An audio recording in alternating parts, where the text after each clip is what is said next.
Olá, sejam bem-vindos ao canal. Eu sou Marga Sanches e hoje eu trago para vocês a leitura de mais um capítulo do livro Kybalion, Estudo da Filosofia Hermética do Antigo Egito e da Grécia.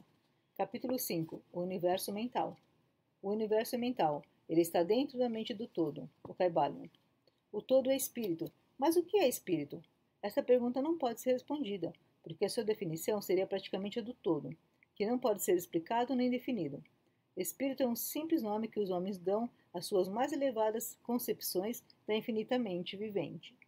Esta palavra significa a essência real, significa a mente vivente, tão superior à vida e à mente tais como as conhecemos, quanto estas últimas são superiores à energia mecânica e à matéria. O espírito é superior ao nosso entendimento, e só empregamos este termo para podermos falar do todo. No juízo dos pensadores inteligentes, estamos justificados falando do espírito como infinitamente vivente, e reconhecendo que não podemos compreendê-la, quer raciocinando sobre ela, quer estudando a matéria na sua totalidade. Façamos agora uma consideração sobre a natureza do universo, quer no seu todo, quer nas suas partes. O que é o universo?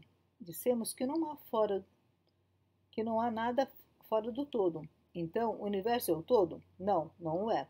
Porque o universo parece ser formado de muitos e está constantemente mudando, ou por outras palavras, ele não pode ser comparado com as ideias que estabelecemos a respeito do todo. Então, se o universo não é o todo, ele é o nada. Tal é a conclusão inevitável da mente à primeira ideia, mas essa não satisfaz a questão, porque sentimos a existência do universo. Ora, se o universo não é o todo nem o nada, o que será então? Examinemos a questão. Se verdadeiramente o universo existe, ou parece existir, ele procederá diretamente do todo. Poderá ser uma criação do todo. Mas como poderá alguma coisa sair do nada de que o todo a teria criado? Vários filósofos responderam a esta pergunta, dizendo que todo criou o universo de si mesmo, isto é, da existência e substância do todo. Mas isso não pode ser, porque o todo não pode ser dividido ou diminuído, mas já vimos. Como já vimos, e se isso fosse verdade, cada partícula do universo não poderia deixar de conhecer o seu ente, o todo. O todo não perderia o conhecimento próprio, nem se tornaria atualmente um átomo, uma força cega ou uma coisa da vida humilde. Com efeito, alguns homens, julgando que o todo é exatamente tudo, e reconhecendo também que eles, os homens, existem, aventuram-se a concluir que eles eram idênticos ao todo, e atroaram os ares com seus clamores de "Eu sou Deus", para divertimento da multidão e sorriso dos sábios. O clamor do corpúsculo que dissesse "Eu sou homem" seria mais modesto em comparação. Mas que é, pois, o universo, se não o for o todo comparado, separando a si mesmo com fragmentos? Que outra coisa poderá ser? De que coisa poderá ser feito? Esta é a grande questão. Examinemo-la bem. Reconhecemos que o princípio da correspondência, vide a primeira lição, vem em nosso auxílio aqui. O velho axioma hermético, o que está em cima é como o que está embaixo, pode ser empregado com êxito neste ponto. Permitindo-nos fazer uma rápida hipótese sobre os planos elevados, examinando-os em nós mesmos. O princípio de correspondência aplica-se a este como a outros problemas. Vejamos, pois. No seu próprio plano de existência, como criou o homem? Primeiramente, ele pode criar, fazendo alguma coisa de materiais exteriores. Mas assim não pode ser, porque não há materiais exteriores ao todo, com os quais ele possa criar. Em segundo lugar, o homem procria ou reproduz a sua espécie pelo processo da geração, que é a própria multiplicação por meio da transformação de uma parte da sua substância na da sua prole. Mas assim também não pode ser, porque o todo não pode transferir ou subtrair uma parte de si mesmo, assim como reproduzir ou multiplicar a si mesmo. No primeiro caso, haveria uma revogação da lei, e no segundo, uma multiplicação ou adição do todo, ideias totalmente absurdas. Mas não há nenhum outro meio pelo qual o homem cria? Sim, há. Ele cria mentalmente, e deste modo não emprega materiais exteriores, não reproduz a si mesmo, e apesar disso, o seu espírito penetra a criação mental. Conforme o princípio de correspondência, temos razão de considerar que o todo cria mentalmente o universo, de um modo semelhante ao processo pelo qual o homem cria as imagens mentais. Este é o testemunho da razão, que concorda perfeitamente com o testemunho do iluminado, como ele o manifesta pelos seus ensinos e escritos. Assim são os ensinamentos do sábio, tal era a doutrina de Hermes. O todo não pode criar de outro modo senão mentalmente, sem empregar qualquer material. Nada há para ser empregado. E nem reproduzir a si mesmo, o que é também impossível.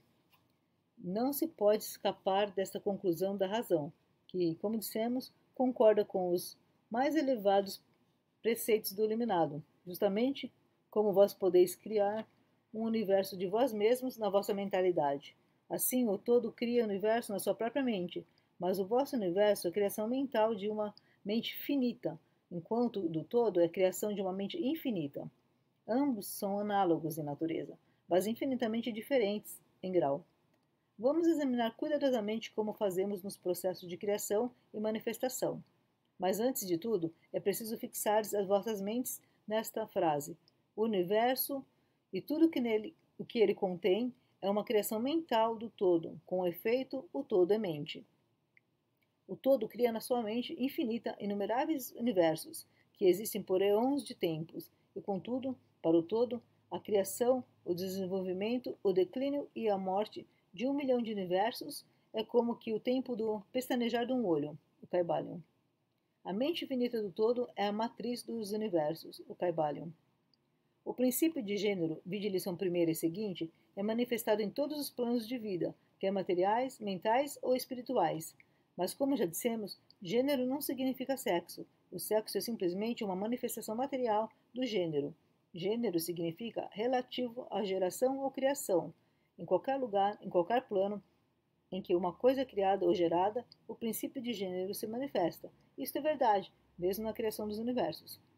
Mas não se deve concluir disso que ensinamos a ver um Deus ou Criador macho e fêmea. Essa ideia é um desvio dos antigos preceitos sobre este assunto. O verdadeiro ensinamento é que o todo em si mesmo está fora do gênero, assim como de qualquer outra lei, mesmo as do tempo e do espaço. Ele é a lei de que todas as leis procedem e não está sujeito a elas. Contudo, quando o todo se manifesta no plano de geração ou criação, ou seus atos concordam com a lei ou princípio, porque se realizam num plano inferior da existência. E por conseguinte, ele manifesta no plano mental e o princípio de gênero nos seus aspectos masculinos e femininos. Essa ideia poderá causar admiração a alguns de vós, que aprendem-na pela primeira vez, mas todos vós aceitaste-a passivamente nas vossas concepções diárias. Falais na paternidade de Deus e na maternidade da natureza, de Deus, o Pai divino e da natureza. A Mãe universal, logo reconhecemos instintivamente o princípio de gênero no universo, não é verdade? Mas a doutrina hermética não exprime uma dualidade real. O todo é um. Os dois aspectos são simplesmente aspectos da manifestação. O ensinamento é que o princípio masculino manifestado pelo todo só impede a destruição da concepção atual do universo. Ele projeta o seu desejo no princípio feminino, que se chama natureza, ao mesmo tempo que este último começa a obra atual da evolução do universo, desde os simples centros da atividade até o homem, e subindo cada vez mais de acordo com as bem estabelecidas leis da natureza. Se dais preferência aos velhos modos de expressão, podeis considerar o princípio masculino como Deus, o Pai, e o princípio feminino como a natureza, a Mãe, universal, em cuja matriz todas as coisas foram geradas. Isso não é simplesmente uma ficção poética de linguagem, é uma ideia do processo atual da criação do universo. Mas é preciso não esquecer que o tudo é um, e que o universo é gerado, criado e existe na sua mente infinita. Isto vos permite fazer uma ideia de vós mesmos, se quiserdes aplicar a lei da correspondência à vossa própria mente e a vós mesmos. Sabeis que a parte de vós que chamais eu, em certo sentido, sustenta e prova a criação de imagens mentais na vossa própria mente. A parte da vossa mente em que é realizada a geração mental pode ser chamada o eu inferior, distinto do eu, que sustenta e examina os pensamentos, as ideias e as imagens do eu inferior. Reparai bem que o que está em cima é como o que está embaixo, e que os fenômenos de um plano podem ser empregados na solução dos enigmas de planos superiores a inferiores. Será para admirar que vós, os filhos, sintais essa instintiva reverência pelo todo, sentimento que chamamos religião. Essa reverência e este respeito para com a mente Pai?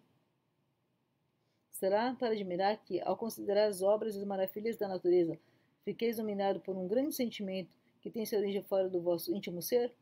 É a mente mãe, que vos estreita como a mãe estreita o seu filho ao seio.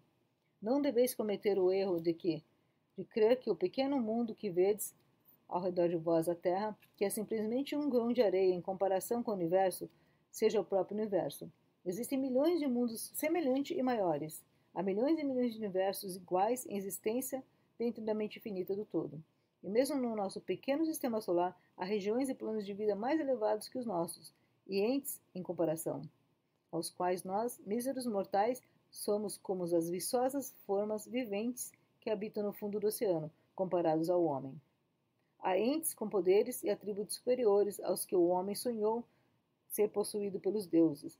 Não obstante, estes entes foram como vós e ainda inferiores, e com o tempo vós podeis ser como eles ou superiores a eles, porque, como diz o Iluminado, tal é o destino do homem. A morte não é real, ainda mesmo no sentido relativo, ela é simplesmente um nascimento a uma nova vida, em que continuareis sempre de planos elevados de vida a outros mais elevados por eões e eões de tempo. O universo é vossa habitação, e estudareis os seus mais distantes a esses antes do fim do tempo.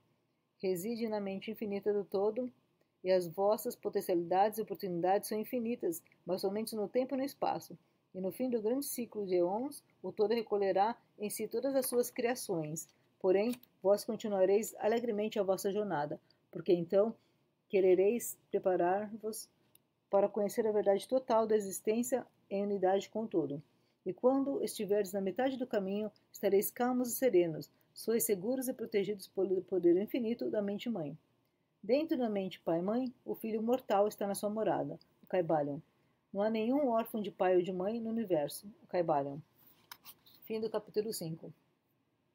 Gratidão.